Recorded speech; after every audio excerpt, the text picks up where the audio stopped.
Hey guys, welcome in. It is Brad with College SportsCast. We've got transfer portal going on before the college football playoffs. We got people committing all over, transferring out.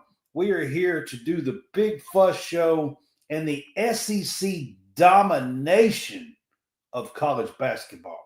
Can I please have your attention? It's all a commotion around here. What are you talking about? Let them yap at you. It's actually very exciting. All right, guys, welcome in. It is Brad with College Sportscast. This is the Big Fuss Show, Week 17, Season 3. I've got John Hammonds on here with me. What's up, Hammonds? What's up, man? What's happening? It is a crazy, crazy time, actually, in college football right now. We will get to some of that, but man, there sure is a lot going on, and quite honestly, some things that need fixed, to be honest. And we'll kind of get to that, but a lot of stuff going on in college basketball as well. SEC seems to be head and shoulders above everybody else, but we will dig into that just a little bit further here in just a little bit. We're going to start out. If you are following us on Facebook, we appreciate you. John, we crossed over 3,700 last night on Facebook. So I want to point that out. We appreciate you guys. We are growing tremendously on Facebook. We have grown 700 or 800 followers in the last week, roundabout, something like that on Facebook. So we appreciate you guys. You can help support us by sending us stars, or you can subscribe to our page for 99 cents a month. This will get you your own subscribers page, and you can post in that. You can comment with us and that kind of stuff. So it will help us earn a little bit of money here to continue to make more content for you guys. And if you're the reason I kind of looking off UConn Xavier's got the ball down too with a chance to win it. So it's a really good game right now. Yeah. All right. So just quickly, we are on WSBN TV channel 30. We are also on the Real Fresh channel, and we are happy to be a part of Stadium Rant.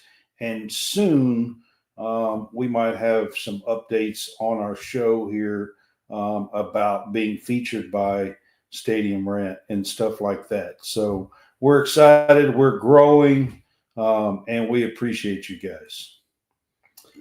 All right, John, we're going to start off with some hot topics.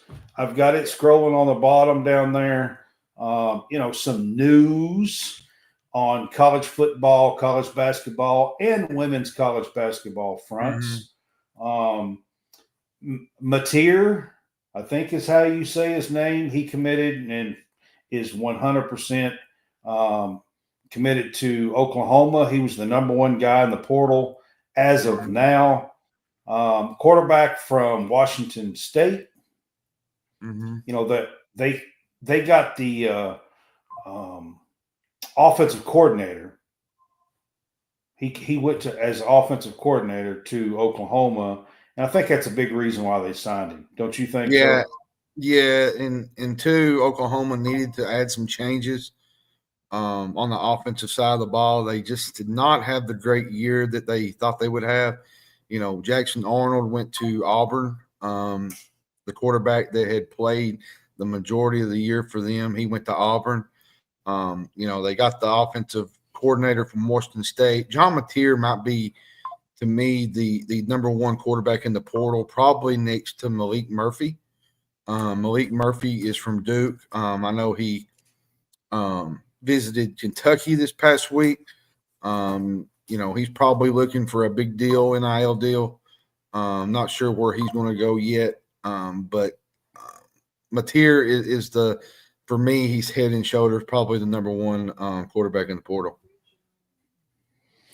Yeah, and speaking of Alabama, I know you was talking about Murphy. He visited Alabama, but in the news, and this is the second time actually, the Alabama AD is what world are we living in when Alabama is apparently falling behind in the NIL?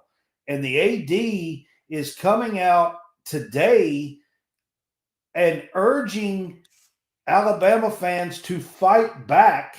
That was his words in the NIL frame. Um, what world are we living in where Alabama is struggling in NIL in Well, football? in not even Alabama, you got. Here's my whole ordeal about the transfer portal and the NIL thing.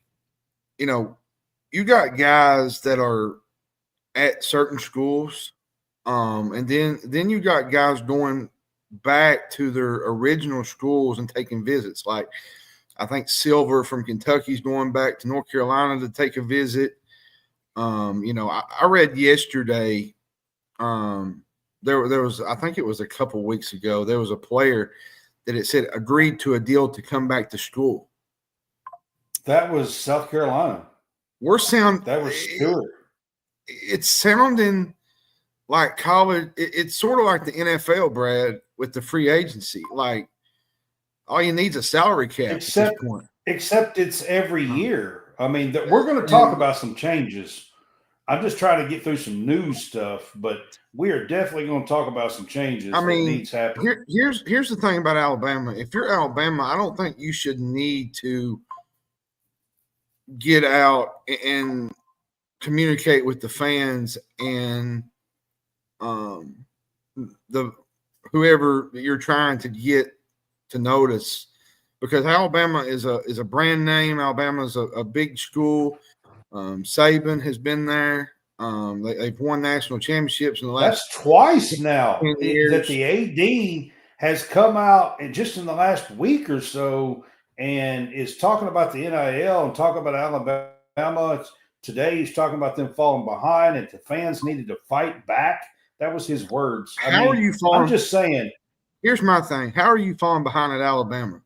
That's what I want to know. I mean, it's just a strange world we're living in. That's strange. Yep. Yeah, absolutely. Vandy QB Diego Pavia won a court battle where he was granted an injunction to not have to count his JUCO years. So he is now eligible to come back again in 2025. I'm not just shaking my head at him. What is going on? And some strange stuff that's going on. There's 5 or 6 guys that are playing football for 6 or 7 years. This is 8, 7, 8. There's some that's 8, John. And I always joke with you about it. I think there was a guy, I can't remember, you mentioned it was early in the year. You said, I feel like he's been in there since the Obama administration. Like you was making a joke about it, but that's what it feels like. Like it feels like they've been in college for. Here's my thing. Is this still college? Are these kids still in school? Are they going to classes? Because how in God's name are you still in classes undergrad, 8 years into playing football? I mean, at some point here, guys, we're still college here. And at some point, let me raise the question. Let me raise a question to you, Brad. Say the NCAA makes a thing where they have to be employees instead of student athletes. You think that changes things? I'm hoping. I'll get to that in just a little bit. I'm hoping, to be quite honest with you. Kennard opted out for the Gamecocks today of the bowl game. Defensive lineman that was really good defensive lineman for them. That's another thing that happened today. Kentucky also lost the offensive tackle Dylan Ray. He played some at tackle. He was another one that entered the portal today. Now, just as we was getting ready to come on, Hardy, the transfer from Louisiana Monroe, he committed to Missouri.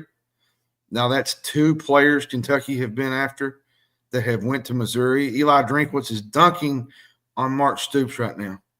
That should not be happening, if we're being honest, but it is. But all right, Auburn's Janai Broom got hurt last night. But we will get into some more topics on basketball and other things as the show goes on. John, I want to talk a little bit about the college football playoffs. They begin 2 nights from now. The college football playoffs do. On Friday night, the very first game will be will be going on for the opening first round here. We got Indiana at Notre Dame. Are you excited for this? I think it's going to be a good matchup. I think it's great for the state of Indiana. I think it's great for this whole college football playoff because you got 2 Indiana schools kind of battling it out early on. Indiana, if you look at their whole body of work all season long, it's stellar. They went 11-1. They led the nation in number 2 scoring offense. They had the number 6 scoring defense, and they had the best scoring margin in the country. They was beating opponents by average of 28 points. So Indiana's had a fun season. Notre Dame has got a really, really good defense that will test Indiana's offense. So should be a fun game between fans.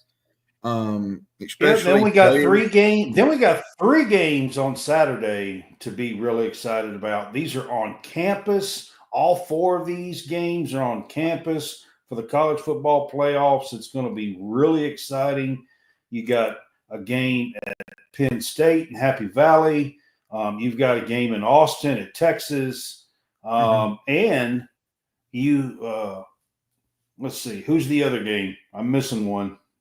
Tennessee and Ohio State at the shoe. There you go. Yeah. So you've got some really, really big games. But here's what I want to talk about, John. The transfer portal.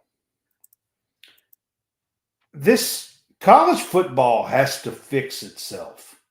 I don't even understand. John, I talked about this last year, that this had to be fixed before the bowl games.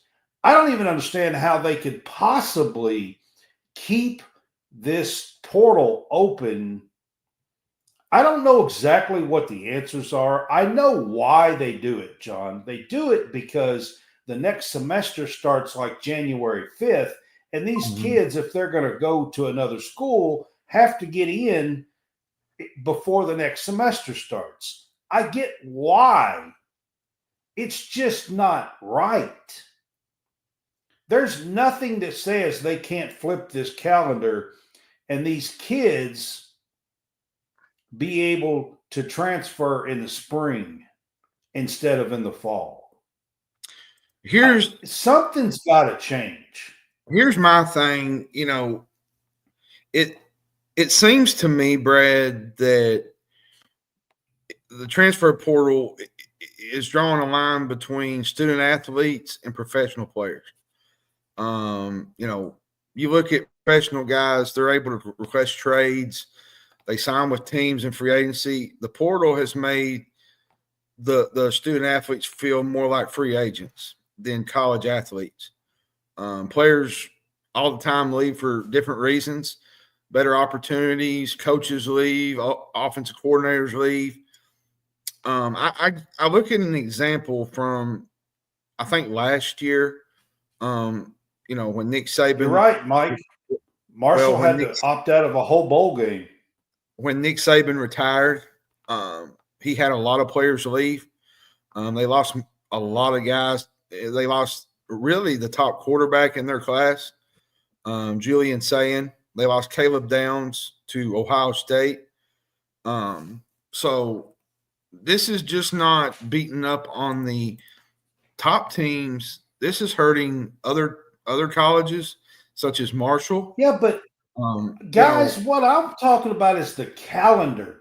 Why on earth do we have what is essentially free agency opening up before the playoffs? But what Brad, sport has something as asinine as that? But here's the problem you have, Brad. Regardless if they left it closed, some of them are going to opt out anyways. That's probably true. But I can tell you right now, the logistics of it, the logistics of what they are allowing in college football is absolutely ludicrous. It's asinine. The calendar itself is insanity. It really is. It is. Name another sport. Name any sport ever in the history of sports where they can opt out and leave a team or program before bowls and playoffs, before the playoffs. Here's my biggest thing ever with the whole transfer portal. It's become a business, really, Brad. The whole point, I look at it from a youth sports perspective. You have loyalty to your teammates. You get chemistry with them. They've turned that into a business. NIL, name, image, likeness, have allowed college players to make money off their name. No one has an issue with the athletes making money. The problem you got is how they're chasing the money. They've begun to transfer to the school. Well, there's just got to be rules in place, and I'm not so sure that there's anybody that can make any rules and make any rules stick. Well, here's the courts another aren't going to uphold them. And you hurt the smaller schools, Brad, because you put the smaller schools at a disadvantage where they're going to have lesser money. So you take a school like Kentucky that's trying to get into the portal and get guys up against a team like Alabama or Georgia. Where are they going to go probably 95% of the time? They're probably going to go to Georgia. But now there's going to be some times where they're going to go to Kentucky if they're offered a little bit of playing time, but they're going to have to up the price to get them to come there. I think the money chasing is what's the big deal, and the no loyalty to me is the biggest deal too. Instead of going to a football team, waiting a year or two, getting drafted, these kids I think are trying to have a professional career because they won't remain patient and they won't stick to the process. And to me, that's a problem in college athletics. And something. Let me tell you guys let me tell you guys my plan to help fix all this crap. Okay. Now, here's what I want to do. The bowls to me are almost useless. I do like the bowl system. I always have. It's been and I don't want to see it go completely away. Okay. But there's a few things I want to talk about. Bowls. I think we should create with the new 12-team playoff, either 12 or 14, no more than that, not ever. I don't want to see 4 lost teams get in the playoffs. I just don't. I don't even want to see 4 3-loss teams get in the playoffs, to be honest with you.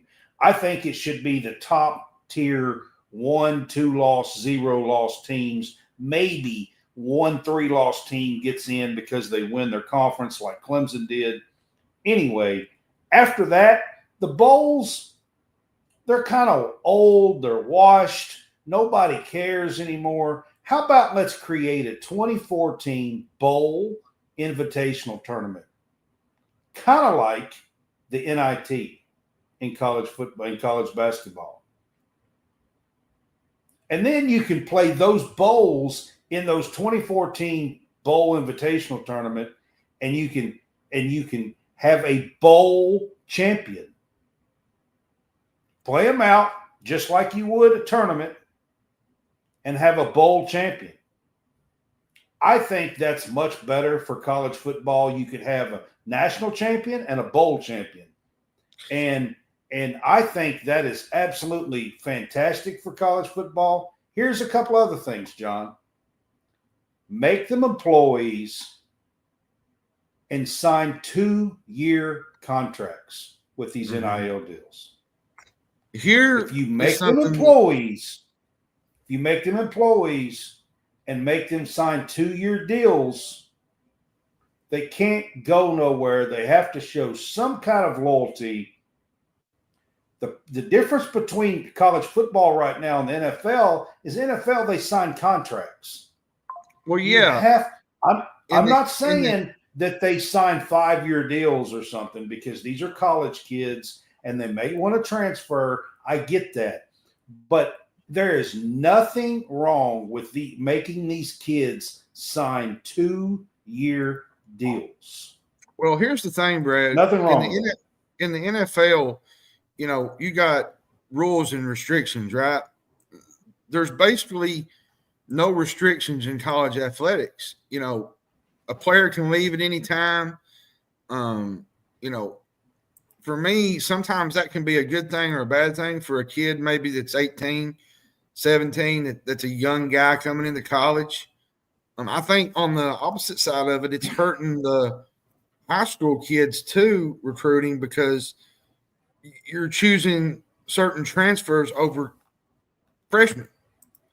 And it knocks them out of a chance. Well, of course, when you got kids that are 25 years old and playing their 7th and 8th year, of course they're going to get knocked. The high school kids are going to get knocked out.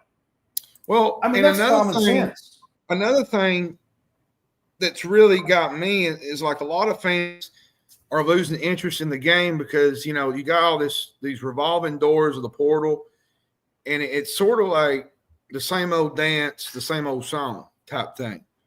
To me, we need to save this game before it goes off the rails, because if it don't, college football is going to be a thing of the past.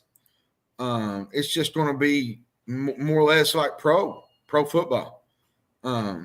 You're seeing coaches, older coaches such as Nick Saban.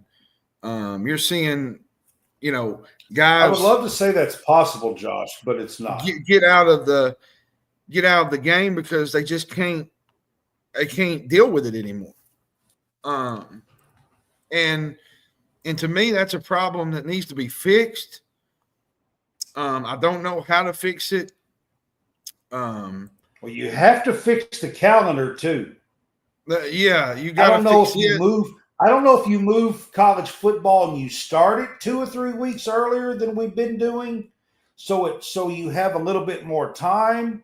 If you start it in the middle of August instead of the first week in September or whatever, if you move it a couple of weeks ahead, that way you have a little more time. You have to fix the calendar so that the playoffs are completed before the transfer portal opens. Well, you have Brad, to here's fix my this thing. calendar. Here's my thing about the whole portal. You got guys that enter into the portal because, they feel like they're not getting the playing time that they deserve. Sometimes it's an attitude problem. Sometimes it's, choices that they've made. It's always that saying where does the pasture look better on that other side? Does it look greener? And a lot of times it does, and sometimes it don't.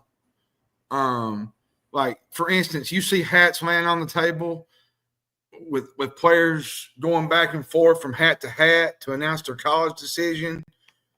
While it may be good for that certain team, imagine being the other teams he rejected. They just got told to screw themselves on national TV.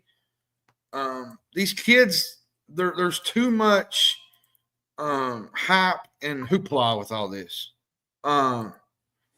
I miss the days where you sign with a team, you got recruited, you developed your talent, you developed those players that came, and you tried to figure out how to win games. Now it's all about the almighty dollar. It's not. It's about all money. It's about money. All about social media. That's what it's about. All about hype. All about chasing a bag.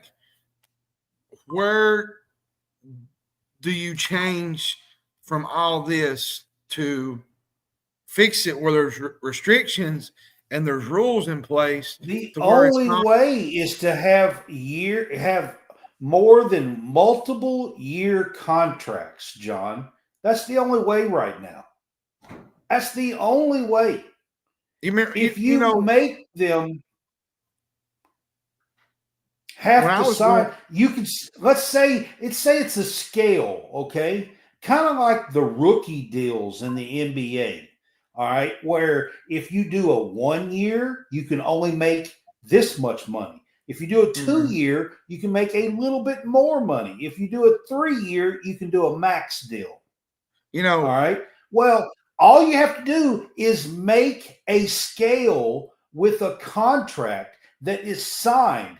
If they want the max deal, guess what? They have to sign a 3-year deal with that school with that NIL deal. And they can't skip out on it. What I was trying to say about they're not in the portal for 3 years. What I was saying about the whole hats and social media and all that, it's become like a race to see who's better than the other, who can chase it. When I was growing up with college football, you never heard of press conferences much or people bringing hats to it. I mean, you heard it maybe in a big time recruit like a Tim Couch or Peyton Manning, but it was never that high up in hype and level that it is today. And high school recruiting in that regard can be as bad as trying to fix the whole college football deal, because you got some kids coming into school that are 5-star kids that think they're good. And now some of them can be good. Some of them can be really good. They're stars. But then you have some duds. And, at the end of the day, from high school to college to the professional, we've lost the way somewhere or another. And that's just Josh. The only way that you can do what you're saying here is if you just don't open the portal at all for the January semesters, because the national championship game's not till January 20th. A lot of these schools start semesters January the 5th or the 6th. The reason why the portal has to be open is because if they're going to transfer to a new school, they have to get in classes. Wyman, you can't do it after. Wyman, you bring That's up why a good I'm point. saying. Wait a second. That's why I'm saying that you have to move the time frame. You have to move the season up. You have to finish football before January 1st, before December 25th, really, to give these kids time, at least by January 1st. Either that or you just don't open the portal and make them do it after the spring semester. Wyman brings up a good point. He says, I think we should let them go to other teams each week, put some kids on the waiver wire and go all in.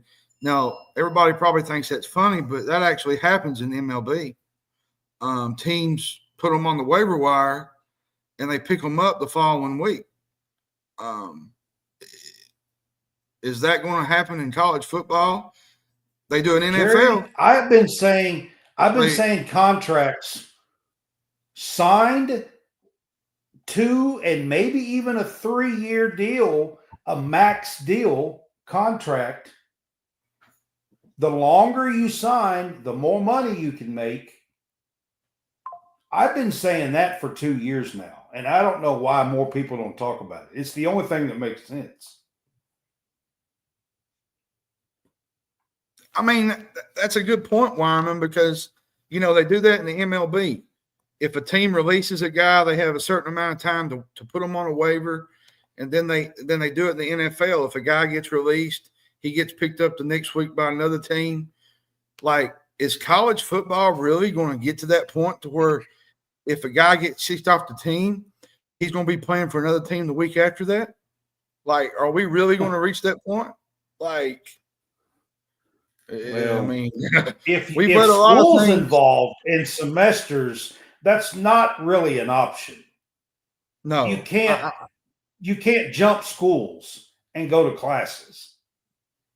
You can in between semesters. That's the but it's reason crazy. why I was talking about that. But as crazy as college football is right now, and the way the portal is and the NIL, I wouldn't put it past them to make that a possibility at the end of the day. All right. We are going to move on. I got other things to talk about. I do want to mention Travis Hunter winning the Heisman. John, did you think Travis Hunter deserved the Heisman, or do you think it was?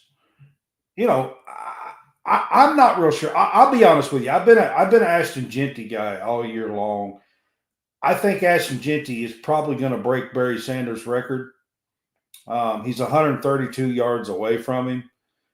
In my opinion, everybody all year long has said, well, Travis Hunter's doing something we've never seen. Well, guess what? Ashton Jeanty has done something we've never seen. He's fixed to break the all-time rushing record. I was a Jeanty fan. Now, here's the deal. Yeah. I like Hunter. I like what he's doing. He played both sides of the ball, played almost 1,400 snaps. I mean, it's insane what he's doing. I'm not going to take anything away from him. I'm going to be honest with you. I think he's probably, as far as athletic, I think he's probably the best player in college football. And maybe that's why he got it.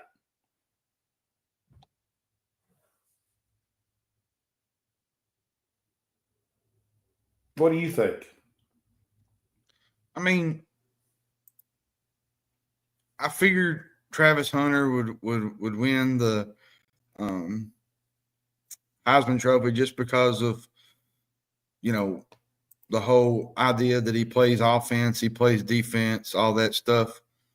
But like you said, breaking Barry Sanders' record is a big deal in college football. Ashton Jeanty was all man, all human highlight reel. He done it all this year. I think he's going to be a top 10 pick, top 12.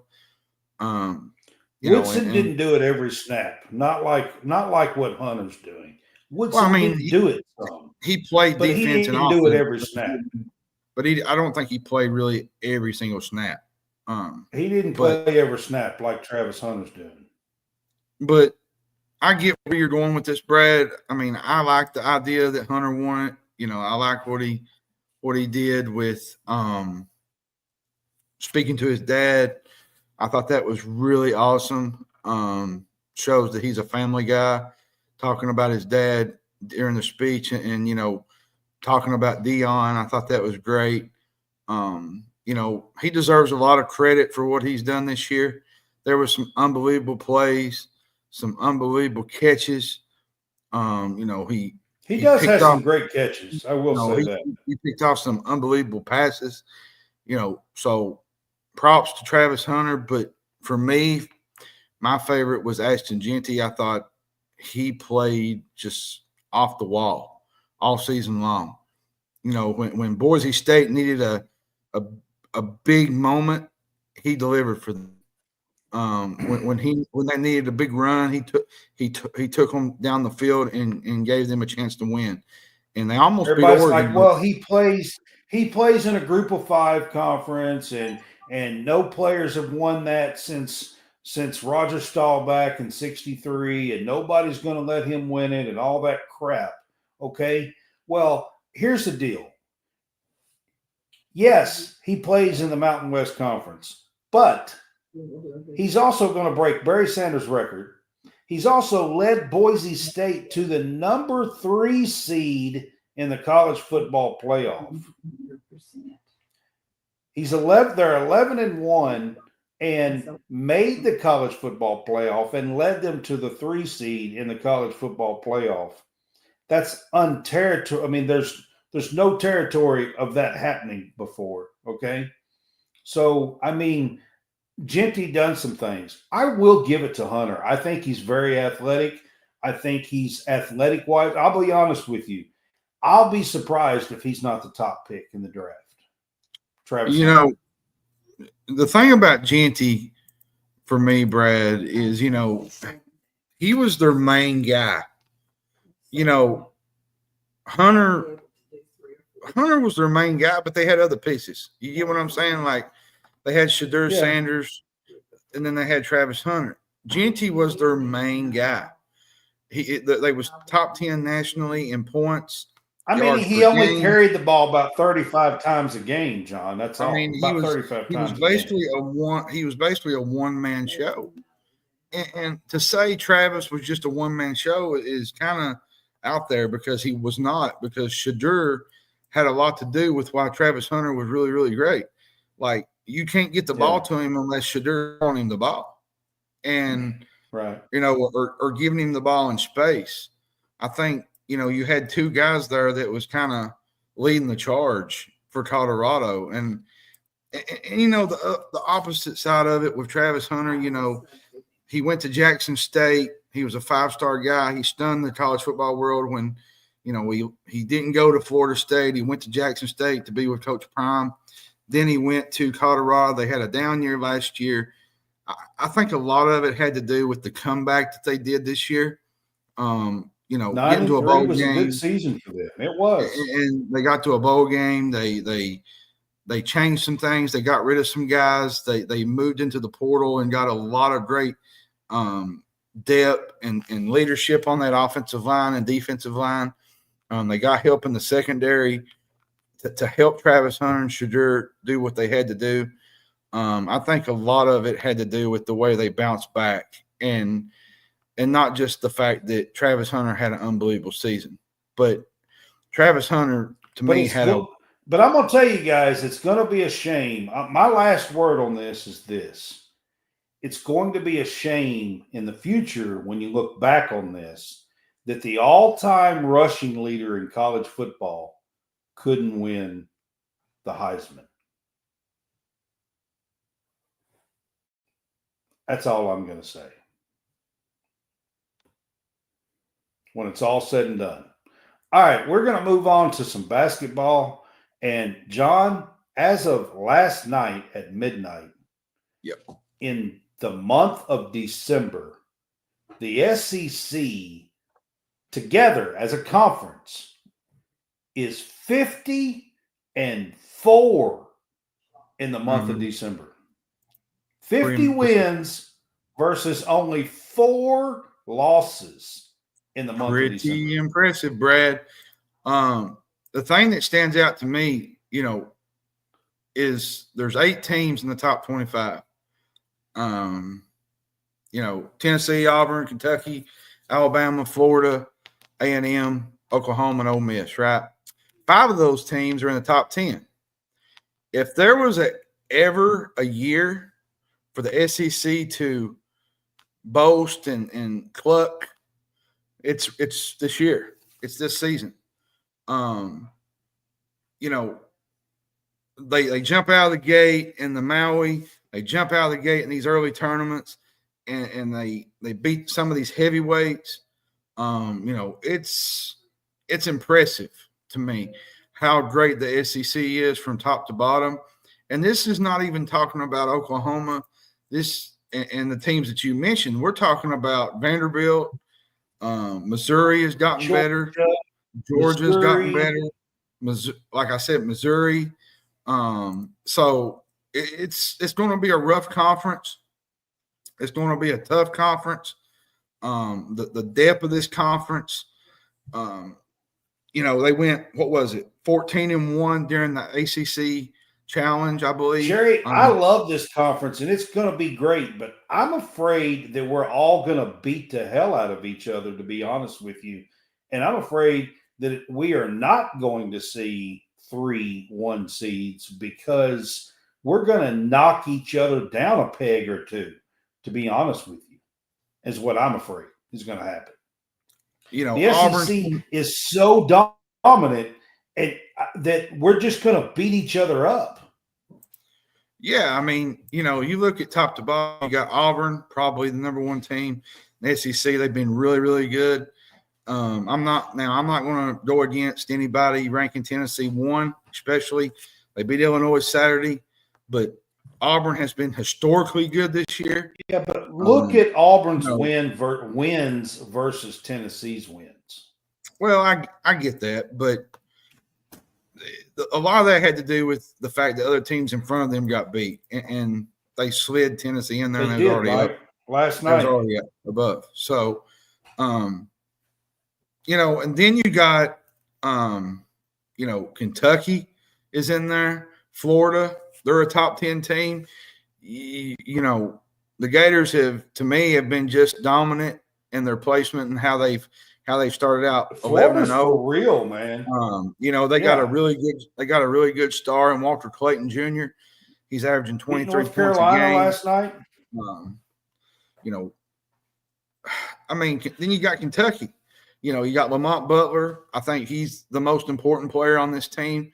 Kentucky, to me, plays faster when he's on the court. This is a team that likes to thrive in transition. Butler is great at pitching it above, and he puts a lot of pressure on the defense with his speed. He gets quick buckets out in the lane. You know, and without Butler, Kentucky kind of goes into a stuck mode when he's not in the game. But I think, you know, with him back and hopefully Kerr Krissa gets back, I think you're going to see this team kind of take off, I think, from a guard standpoint. Then you got A&M, Brad. No one, to me, in college basketball has played better right now than the Aggies. They're one of the best offensive rebounding teams. I'm kind of a Buzz Williams fan. I think everybody that's watched me knows I'm kind of a Buzz Williams fan. Well, I mean, they got Taylor, tough. They got Solomon Washington that's really good on the floor. You know, Buzz has some guys with athleticism, and they go get it, buddy. They don't stand around. They go after the boards. They hustle. They play hard. They play hard. Play really good defense. You know, so well, we haven't even mentioned Arkansas. You know, I mean, everybody don't want to mention Calipari, but I mean, they haven't even scratched the surface as well. So, going to be a rough league this year, Brad. Deep. You're talking about deep. This conference is basically 16 teams deep. All right. We're looking at possibly 12, 13, 14 teams that could make the NCAA tournament. Okay, John, everybody, I'm going to give you guys a number that when I seen this was just astonishing to me, okay? Everybody's seen the SEC's dominance in the SEC ACC Challenge. The SEC was 14-2 out of the 16 games in that challenge, okay? But I saw something today that was just amazing to me. For the season as of last night, now this is not including tonight's games that's going on. As of last night, for the season, the entire season, November and December, the SEC is 30 wins to only 4 losses to the ACC. A league that once looked. Did y'all hear me? 30-4 over the ACC. You talking about dominating? That's an insane number. I'm going to tell you something that another thing too, Brad, that folks are not going to be ready for. We may be on a historic break or track to break the all-time record for number of teams to be invited to the NCAA tournament. Now, the Big East had 11. The Big East had 11 in 2011. So that was a great year for the Big East. That was when I think that was the UConn team that won it all that year. 30-4, guys. Unbelievable domination. Well, this is unprecedented numbers. Some teams have not even played resume building chances yet. Like you got Missouri going up against Illinois pretty soon. You got Auburn, Purdue Saturday. Wins in those top games could further their reputation, Brad. This league, man, I'm telling you, there's going to be teams in this league that's going to have a losing record and still be probably SEC champs. John, I'm predicting right now. Wait a second. I'm going to predict right now that there is going to be a team in the SEC that is – I'm going to predict that there's going to be a team in the SEC that has a 7-11 conference record and can still get in the tournament. Just for the mere fact that they have some resume wins early in the year. Look at the conference, guys. There's like 9 or 10 teams that only have one loss. Mm-hmm. 0 or 1 loss. Yep. Okay, if you go into the conference, even if you go 7-11 and you are 12-1, figure it up. That means you're 19-12. You're going to get in. Out of the SEC, you're going to get in. You are. You're going to. I'm predicting right now that there will be a 7-11 team out of the SEC make the dance in March.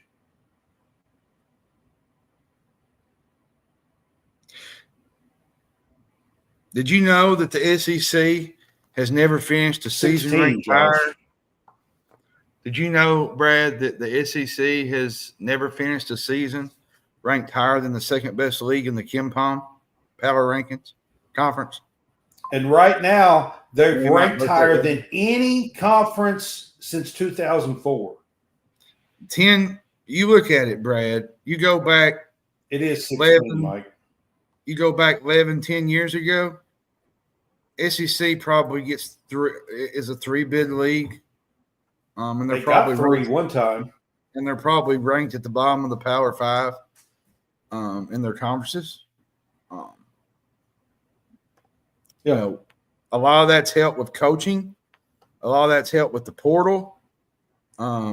Coaches investing and ADs investing in scheduling. Getting great coaches into the league. You got Bruce Pearl, you got Mark Pope now at Kentucky. You got, Mike White down at Georgia that is doing really good with them. John Calipari at Arkansas. I mean, this league is at a moment in time right now, Brad, that it's the best it's ever been. All right, Josh. So it's 16, but there are bracketologists right now that have 14 of the 16 teams in the dance, and it's going to get better as the season goes. Mark my words. And that's not even to mention South Carolina. I didn't even mention South Carolina. South Carolina's in this equation too. South Carolina beat Clemson last night, something Kentucky couldn't do. They're sitting at 8-3 at the bottom. That's the worst. They're the only team in the SEC that has 3 losses. Everybody else, all other 15 teams have 2 or less losses, are like 9-2, 10-2. Every team in the SEC right now. All right, John, we're going to move on from that. Just had to talk about how dominant the SEC has been, how tough it's going to be. Let's talk about Player of the Year candidates so far. Who do you Um, like Player of the Year candidates?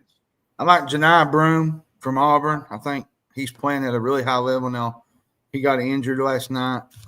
They did get some good news, I think, today. So hopefully it's just, a minor injury. He might not play against Purdue Saturday. Maybe a precautionary to keep him out. Maybe, who knows? We'll know more in a couple of days. But then you got I think Cam his shoulder Jones. popped out and put it back in place. Put it back in, yeah. And Cam Jones from Marquette, playing as good as anybody right now. I love Cam Jones. He's just a winner. I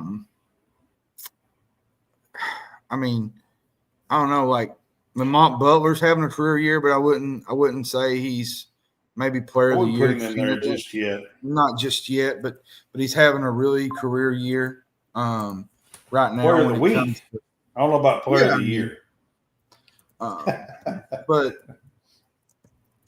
I mean, I don't know, Brad. Like, those guys are kind of on my top list. All right.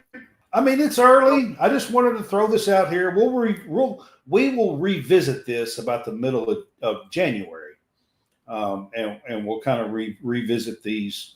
Coach of the Year. I'd put Mark Pope on there. I mean,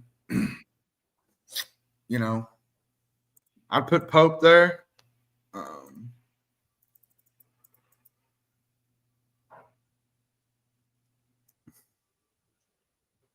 Tell you, I'd put in Anybody there. else that you can think of? I'll tell you another coach I'll put in there is Todd Golden from Florida. Yeah, I think Todd Golden. I'm telling you, the Florida team's good. Bruce Pearl's got to be in there, as much Bruce as Pearl's Kentucky probably fans in won't there. admit it. So I tell you one that deserves it more than most, though. To me, Wireman, basketball's not as bad as football. Football's got 8-year kids in there. Basketball's not been near as bad as football.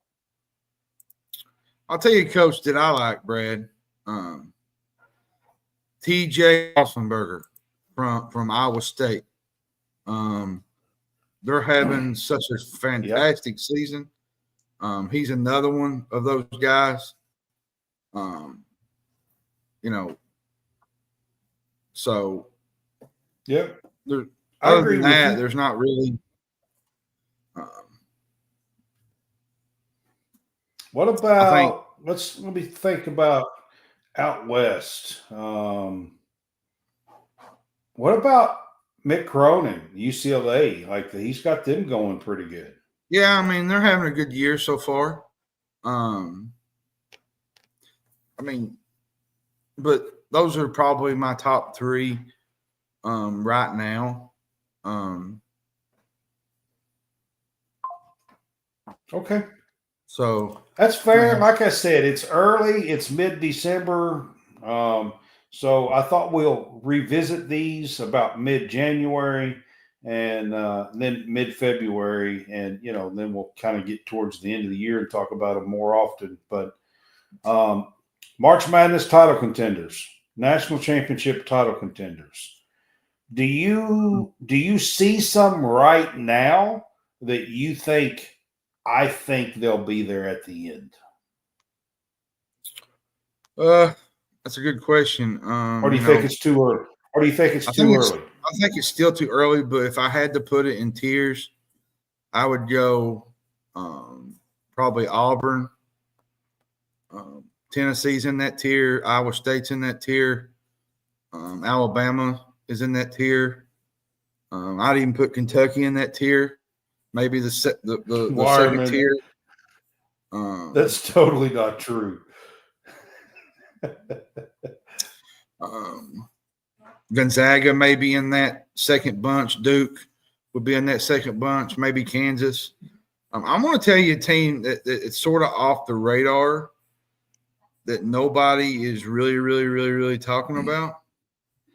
And they haven't got a lot of respect.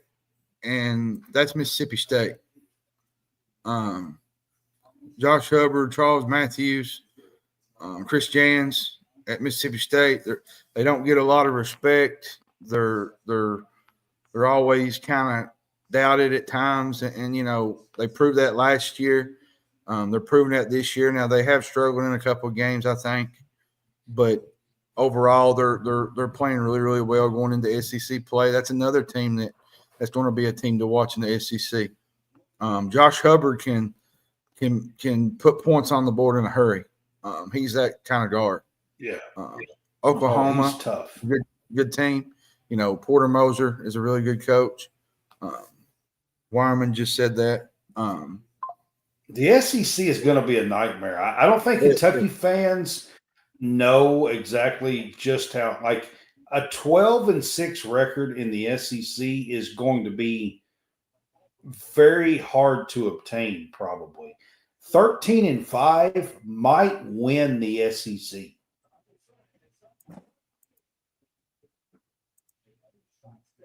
I think it's going to be that tough of a league.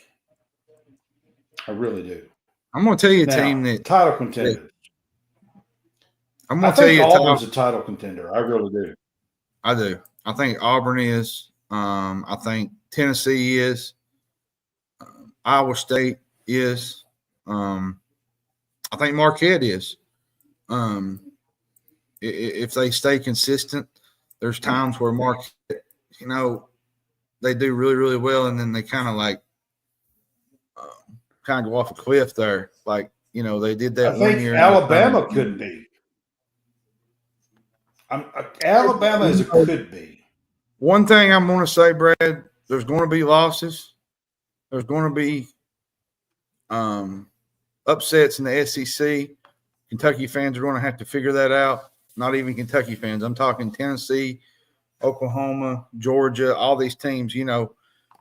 Every night there's going to be a quad 1 or quad 2 type game. And every night there's going to be a game where a road win is going to feel like 2 wins or a home win. I'm telling y'all right now, like 3 most teams in the SEC are going to have 3, 4, 5 road losses. And that's even – I'm talking about the best teams are going to have that. Auburn's going to have some tough games on the road. Tennessee's going to have some tough games. It's going to be every single night. So, absolutely. It's going to be an absolute nightmare, to be honest with you, on the road in the SEC this year. Title contenders for me, I really like that Gonzaga team. I was very close to saying that Gonzaga would be there, and then the Kentucky and the UConn game happened. And they were so close, I'm not going to say that they can't, but I was very close to putting them as an actual title contender. And we'll see. But I like the makeup of that Gonzaga team with Nimbran and Hickman and Khalif Battle and EK. I do like the makeup of that team. Ryan Nembhard for Gonzaga makes that team function. When Nembhard is not on his game, Gonzaga looks like a totally different team. And Graham EK has to be on his game as well. EK's a hoss. I think EK's a hoss. To me, he's one of the best big men in the country. He is. He had the big game against Kentucky last week. He almost willed them to a win over Kentucky last week, just by himself. Yeah, I really like that Gonzaga team. Now, everybody here probably know, Kentucky. Let's talk about Kentucky for just a second. I'm not ready to put them on that list yet. I like this Kentucky team. I love what Pope's doing. I love this team. I think they're playing great. I love the way Butler played the other night. I'm just not ready to put them on that list yet. Jackson Robinson's still leaving a little bit to be desired for me. I think Kobe Brea's leaving a little bit out there to be desired for the most part, most games. I'll be honest with you. I think Andrew Carr is leaving a little bit out there to be desired. I think they can give us a little bit more. I mean, 10 points for Carr, I think he can do better than that. I mean, don't get me wrong. I'm not saying that it has to be every single night, but there's two players. Well, right now, 10 games in, 11 games in, and I've been saying this all year long, I think Otega Owe is the best player on this team. I just do. If you ask me who the best player on this team is, I think it's Otega Owe. But here's the thing, Brad. When Otega Owe has a bad off night, Lamont Butler's going to have to step up when it comes to defense, offense, because the top three guys for me defensively are Otega Owe, Lamont Butler, and Amari Williams. Amari Williams sometimes gets out on the perimeter and he gets kind of loose with the ball. He's going to have to get more physical when the SEC play comes because they're going to push him around quite a bit. He is. Tennessee's going to push him around. Auburn's going to push him around. They're going to have to get a little bit more physical against some of those teams. But those are my three guys that are probably the defensive guys that if somebody's having a bad night, one of those guys needs to step up and take control of the game. Now you put Butler. I love Butler. I love the way he plays. I think he's the straw that stirs the drink on this team. Just to be honest with you, I think he's that important to this team. And I would put right now, if you ask me to put in order who I think the best three players have been on this team, it's Owe, Butler, and Amari Williams.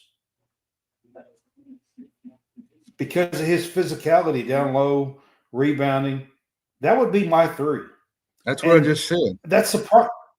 But that's surprising to me because I would have thought that it would be Jackson Robinson and Kobe Brea and Andrew Carr, who averaged like almost 18 and 9 or something last year with Wake Forest.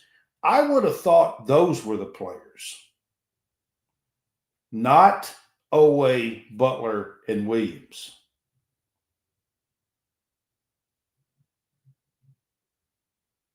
Would you agree with that? Before the season?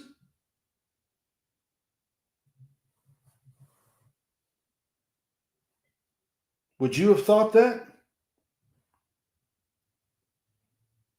You're muted, by the way. I mean, yeah, no. I just didn't know what to expect because we kind of built a roster from in a month, and we really didn't know what to kind of gather.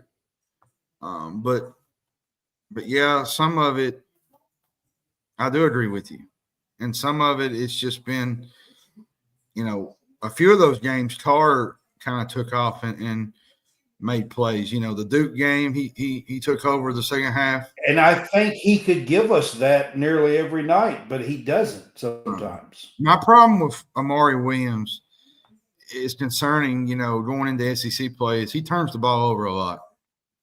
He turns it over too much, actually. Well, Mike just said that. That's my biggest issue. He mishandles the ball a little bit too frequently. And I think Carr should be, Mike. I'm not – to me, Brad, I'm not a big fan. Carr's had some 10-point games where I thought he should have had 16, 18-point games. Josh, what he said, what's the latest on Kurt? What I heard today, I think it was somebody on Twitter, X maybe, said that he's going into strength and conditioning. So not sure where we're at there. But at best, I think we're still looking 2 or 3 weeks out at best. Yeah, I mean, that's at best. He might be back for February. He might be back for Arkansas possibly February 1st at the latest. I think But we're looking at least 2 or 3 weeks out. It could be 4 weeks out. Yep. So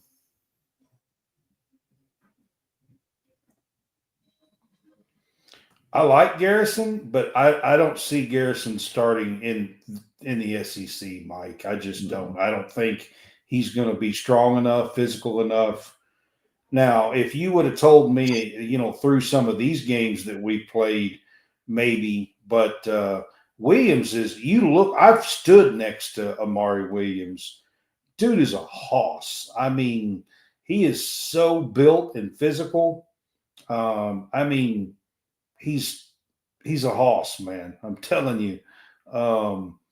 I just don't see that through this SEC. This SEC is going to be so physical and so tough. hey, Brad, I would be surprised. quick thing before we kind of get off the podcast. I got one thing I want to say real quick about the women. I got a women player of the year for you because I know you cover women. Hidalgo. Hannah Hidalgo. That's what I was getting ready to say, from Notre Dame. Mm-hmm. Right now, if you want to go through the women part of it right now, mine would be Hannah Hidalgo on the women's side for the player of the year. My coach of the year might be UCLA. They're ranked number 1. They've won some big games. The UCLA I'm gonna tell you coach, what I love. I'm gonna tell you what I love about Hannah Hidalgo. She plays elite defense. We're talking elite. Man. She's tough. She's tough, man. And she puts up 29 points, 10 assists, and 8 rebounds. What gets me is her energy against UConn. Her attitude. She leads with a lot of fire in her. She plays hard every single night. That's one girl that's gonna make some money when it comes to the draft. She's just a sophomore, guys. She's just a sophomore. Yep. Yeah. She's going to be there for a while. I mean, you also got Juju Watkins, who's a sophomore, by the way, at USC. You've got Paige Beckers, that's going to be in the Player of the Year candidates. So those are the ones that's probably going to be in the Player of the Year candidates on the women's side. I like the girl from Iowa State. Is it Crooks? Yeah, Crooks. Yeah, I think she's a really good player too. She is. She's tough nosed too. There's a lot of great. Listen, I'm going to tell you something, Brad. I know you cover Kentucky women's basketball, but here's the thing about women's basketball that some don't. It's pretty fun. It's at the best height it's ever been right now in college basketball. There is so many great players right now out there all over the place. I mean, you got freshmen in Michigan that's scoring 30 points a game or 30 points in a game. I mean, you go around the country, you've got elite scorers and players all around the country in women's college basketball. And it's not even close. And I had Amelia Hassett on with us last night, and I mean, she's 6'3", guys. All right. She's playing guard at 6'3" on the women's side. All right. And she dropped 22 points and went 5 of 10 from the 3-point line. 10. Well, I mean, you at got 6'3". You got Madison Connor that plays for TCU. That's really, really good. You got Haley Van Lith is tearing it up. Yeah, Player of the Year candidates. I mean, come on. You got Juju Watkins, like you said, Hannah Hidalgo. Izzy Higginbottom from Arkansas is really, really good. She's scoring at a high rate. Yeah, that's a real Camille Pierre from Vanderbilt is playing really, really good Izzy right Higginbottom. Yeah. Izzy Higginbottom. Yeah. That's a real name, yes. Crooks is one. Flau'jae Johnson at LSU is playing really good. Guys, I've She's seen her in person. yeah, I mean Malaysia Wiley at South Carolina is fantastic. I've you seen want to know her in somebody that's person. playing really good? You want to know a girl that's playing really good that nobody's really is Talasia Cooper from Tennessee. She's playing really good for Tennessee right now. Tennessee is playing at an elite level right now. Coach Caldwell has got a squad over there, and their recruiting class is at a high right now. It's top. So, all right, title contenders on the women's side, just real quick. I mean, there is a bunch of teams. You got Tennessee. I think Tennessee could be in there. They're still undefeated. I mean, you got UCLA, you got UCLA Texas, you got there, USC, South USC, Carolina, UConn, Notre Dame, LSU, Texas is there, Maryland is there. Yep. Oklahoma is really, really good. Ohio State is actually pretty good this year. Michigan State is undefeated this year. Michigan State's really good too. Georgia Tech is undefeated, 11-0 right now. They're actually playing North Carolina right now, I think. Last I looked, North Carolina. I think they beat North Carolina. No, they played Rice. They played Rice tonight. That's right. They beat Rice. Oh. North Carolina, I was thinking about they played Florida tonight. They beat Florida pretty convincingly. But overall, the women's game right now, Brad, because I know you cover it and that's a big deal to you. It's at a level. I actually love it. So it's at a level that I've not seen it in quite some time.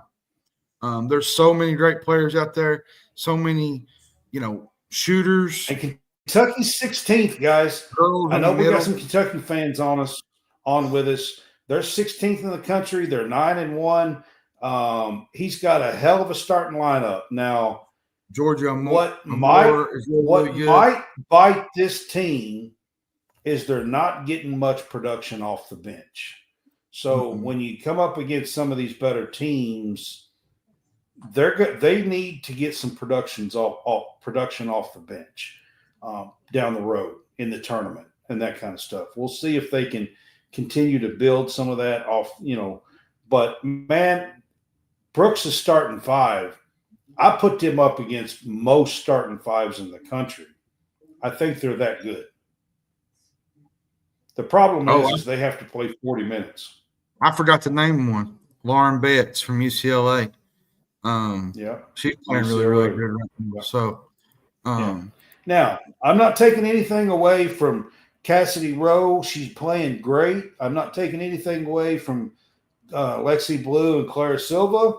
They just they've got to put some points on the board and lighten some weight off of the starting 5. They've got to be able to contribute by knocking down some shots on the wing. I'll tell you. So another one that kind of I grasped off the top of my head, Latea Latson from FSU. She's averaging 28 points a game. She's tearing it up for Florida State. I'm telling you, you look at the scoring on the women's game, it's pretty impressive. May be better than the men's game. You got 2 or 3 girls that are averaging over 20 points a game, like top 5, top 6. I think Juju was in there at 24, maybe. Juju's like 26, 27 points a game. Yeah, she's tearing it up for USC. So the women's game's at a really big level right now. It's probably the best it's ever been, and I'm excited about it. I'm excited about January coming up. Now, not really excited, Brad, about – I love Christmas. But like you said last night, there's just not a lot of games that's going to be happening here. So if you love Kentucky basketball, you better enjoy Saturday because that's the last game you see for 10 days. You won't be seeing Kentucky basketball for about 10 days. I have something that I am going to do with a final buzzer, okay? And I didn't put the guy's name up because I never, ever mentioned this guy, and I never talk about him because years and years ago, and I mean years ago now, I started telling people just how lost this guy was talking about basketball. Okay?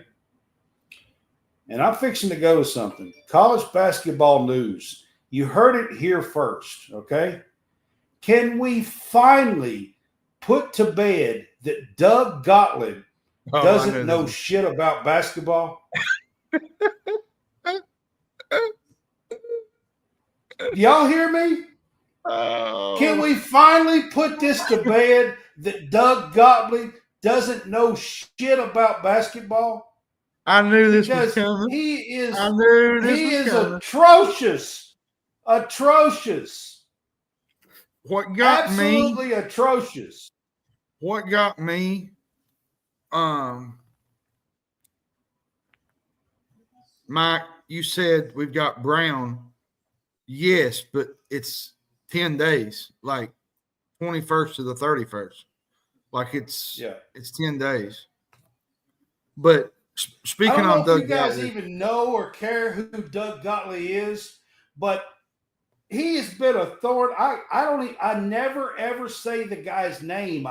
For the last 12, 15 years, I've called him Gott Dweeb. Okay. Well, here's the thing: if people don't John know will who tell he is, you.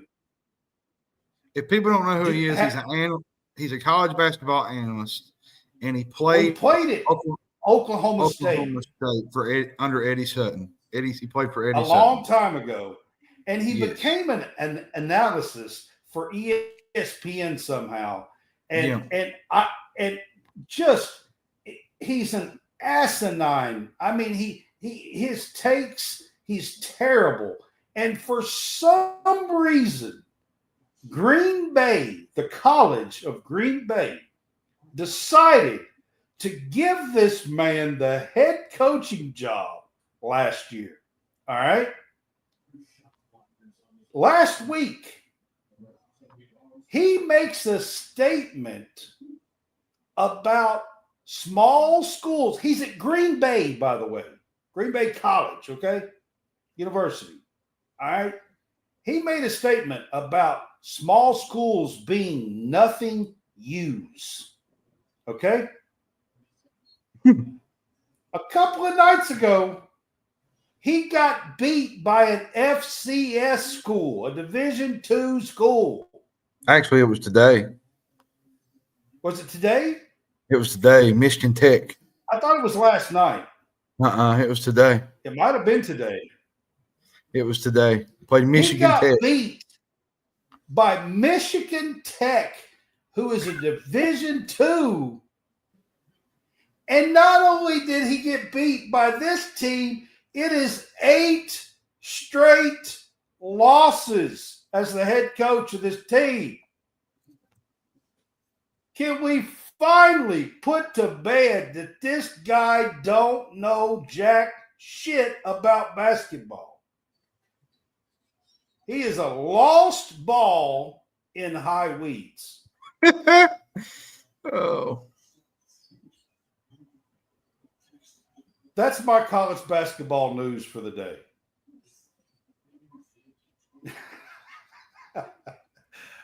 God, I mean, people, how in the hell did he get a head coaching job? That's what I want to know. 8 straight losses, losing to a Division II school.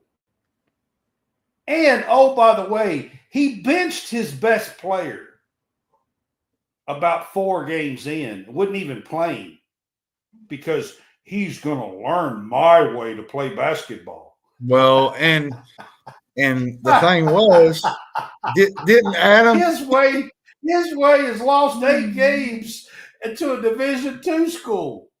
Didn't Adam Scheffler call him out? The NFL guy? Was it the NFL reporter? He called him out about it. Yes. Something he called him out about it. And about the loss. Goodness. Yeah. Yeah. God almighty. I mean, if he ever works for anybody else after this for basketball, There is no hope for this world. I'm serious.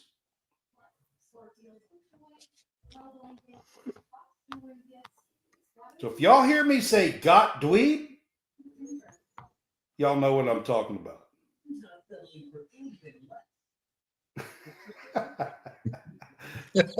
All right, y'all. Oh, goodness. That's it for me. Y'all have a good night. We're getting close to Christmas. Tomorrow will be our game day pick'em show. We're going to do it on Thursday night at 8:00 tomorrow night, and Supposed to then snow I got to Friday, figure Brad. out. Supposed Then to I got to snow figure Friday, out what we're Brad. going to do next week. We're giving Because snow next week's Friday, Christmas. brother. Yeah, maybe. Yeah, they're talking about it. Next I know week, you I love- got to figure I know out you when love we're going to do our game day pick'em show. May have to do it and record it and let let it play. I know you next love week. snow. So, I know you love snow so much, Brad. That I it's love it. oh goodness. All right, guys, we will see you later. Y'all have a good night. Join us for Game Day Pick'em tomorrow night. This has been our College Game Day Big Fuss Show, Week 17, Season 3. Have a good one, guys.